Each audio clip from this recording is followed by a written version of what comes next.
Okay, good morning. So, today is June 26. Yan, 26 ngayon. So, kung mapapansin nyo, dito, nagdagdag tayo dito nung Scamander. Yung Scamander na yan, galing yan doon. Kasi, yan yung napansin ko na parang bigla na lang bumababa yung level ng tubig. Yung tube na yan. So, may ginagawa tayong panibagong tataniman. And possible yun na rin yung preparation natin sa recirculating DWC.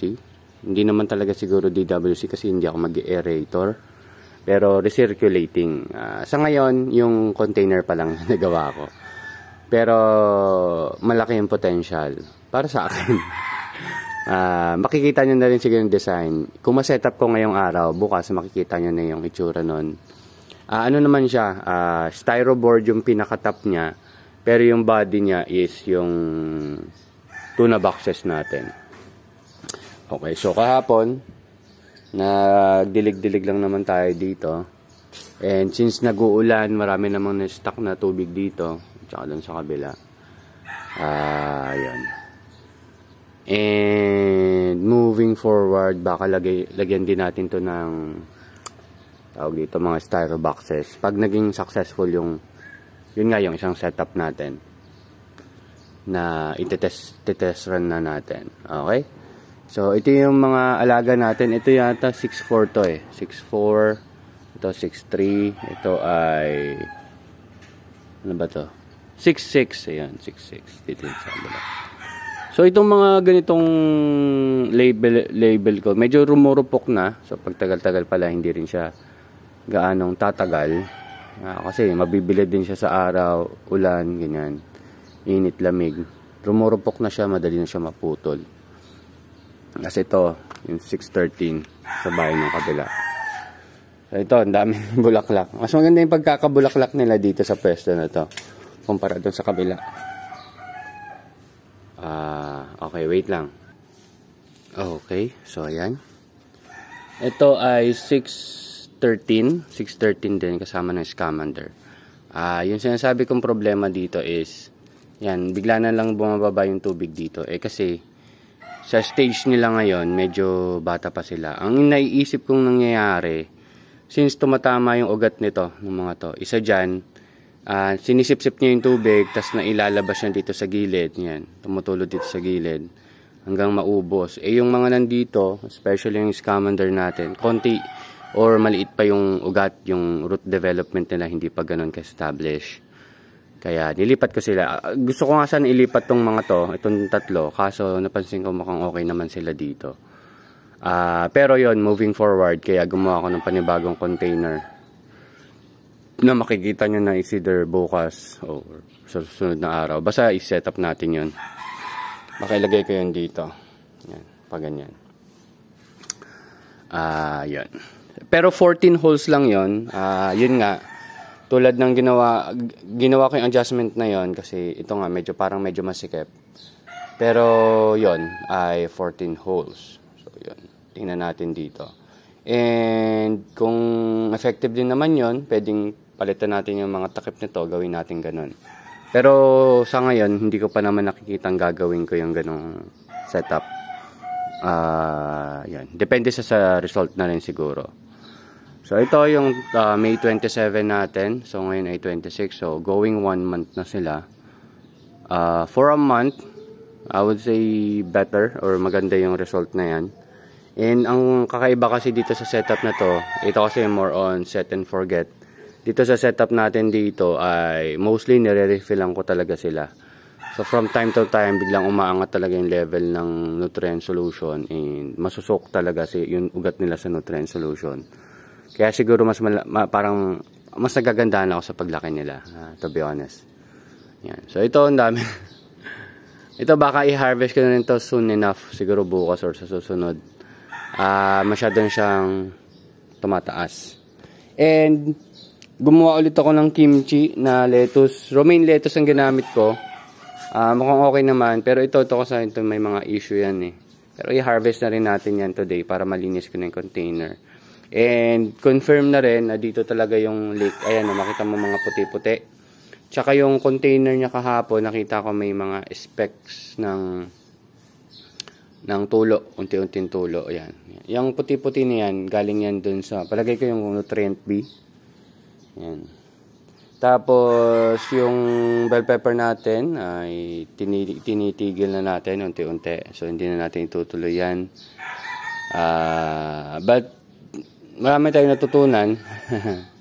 Pero ngayon, focus muna tayo dito sa ating Olmeti. So, ito kailangan ko nang i-harvest din to. Good for harvest na yan. Baka kumuha tayo ng ganito, tapos yung romaine para dun sa order sa kapatid ko.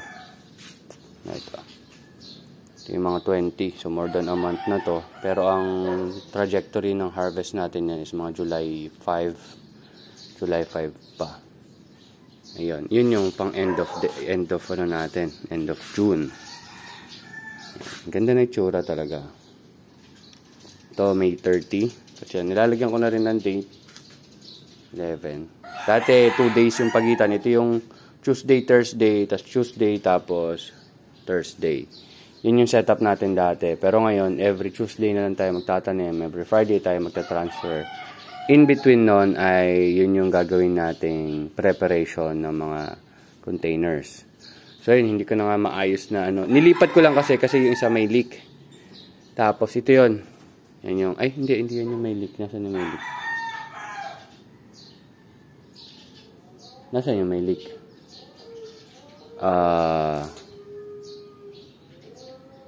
Nasa baba yata. Pero yun, i-chinecheck ko naman yung ilalim niya kasi lalagyan natin ng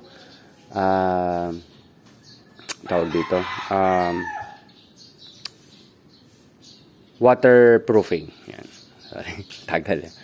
Ito yung tinanim natin ng 530 pero going 1 month na siya. Going 1 month pa lang siya. Pero maganda itsura niya. No. Ayun is 527 then 1 month na siya. Pero ito, 530 pa lang. Ganyan na siya kalaki. 530 ba talaga to? 530 oh. Maganda Wala rin tong iron. Wala ring iron. Hindi ko sure. Pero ganda. Maganda yung tubo niya. Ngayon ko lang medyo na-appreciate na ganun nangyari. So, tingnan natin. Pero yung mga takip ko pala ng starter na ganyan, ina-adjust ko yung butas. From dyan, na-adjust yung pinakadulo. Ina-adjust ko pa ganun. Yung iba, as is na lang muna. Ayan. Medyo nagkamali tayo ng kaunti lang naman. Pero goods pa rin overall. Tapos yun, dapat for harvest na yan. Yung mga romaine natin dyan. Kasi more than 45 days na sila. Ayan. So ito, ang ganda rin tubo ng mustasa natin. So from time to time, ang dinidilig natin dyan either tubig or yung mga excess na water ko from harvest ng mga lettuce. So, yan. Ganda. Ang ganda yung tsura ng no? Pero, hindi mo na maisip kung saan sila pupunta. Kasi nga, hindi pa siguro optimum yung paglaki nila. So, dito naman, mukhang may mga lalaki namang mga pipino. May mga harvest naman tayo after few days. And napansin nyo, kinakalbo na rin natin yan. Hindi ko na rin kasi i-start yung pipino sa ngayon. Focus muna tayo sa ating lettuce, olmeti. And from time to time, nagsisingit tayo ng iba't ibang variety. Katulad ng Tiberius, ng Scamander, ng ganito. Ito baka maging mainstay to. Depende sa magiging result. Sa ngayon, ang nagiging diskarte ko, since ang olmeti talaga ang maganda, unti-unti lang tayo magsisingit ng iba't ibang variety to check kung paano natin sila mapapatubo ng mas maayos. Yan. So, dito, from time to time din to, nag-check ako dito. Baba na ng tubig, dito na. Siguro dahil sa romaine. So, harvest ko na yung romaine ngayon. Ang pinaka-container ko, isa yun, doon ko siya lalagay. Tapos, ibababa ako. Yan. All goods naman yan. Ito ang hindi masyadong goods. Pero harvest na rin natin yan. Puro romaine pala harvest ko ngayon. Ayan. So, ito is 525. Ayun, no? Imagine mo, ito 525, ito 530. Pero boom. Ganda. Maganda yung spread ng leaf niya.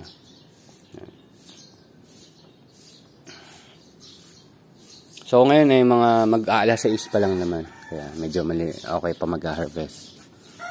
Ayan. So, ito malalaki na rin eh. Masasapawan eh. Dapat siguro iba yung setup din natin ng romaine kasi kakaiba yung tubo niya, mapalawak talaga, magkakasapawan talaga sila sa araw. Yan. Mga scamander natin. Ito 516, so end of June, kasabayan yan, pwede na natin siyang i-harvest. Malapit na rin pala, no? 30. Yan. So ito naman 527.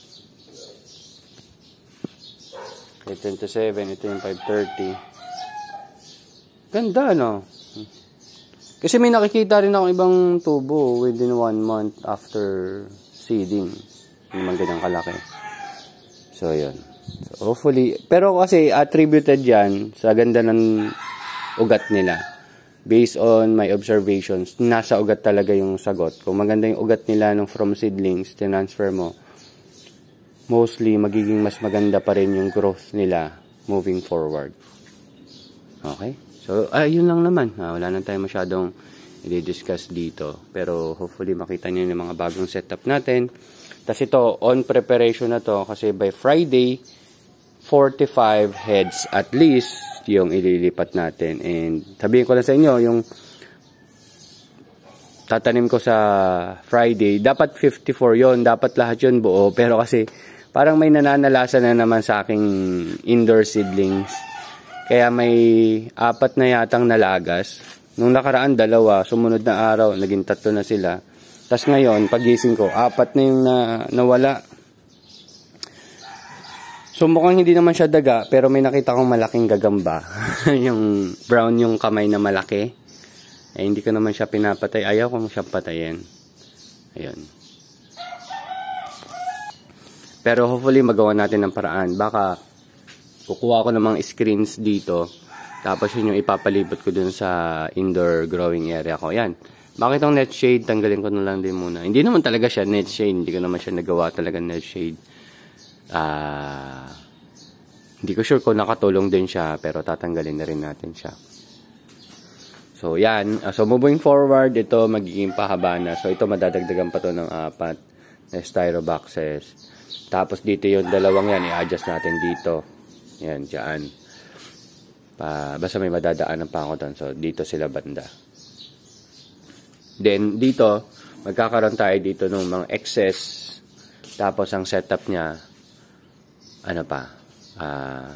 Kratky. Pero, yung takip niya, hindi pang styro box. Kasi kailangan matatanggal-tanggal ko siya. And hopefully magawa natin siyang recirculating. Yun yung pinaka goods, kumbaga. Ayun. So, yun lang naman. Thank you very much and see you next update, guys. Bye-bye.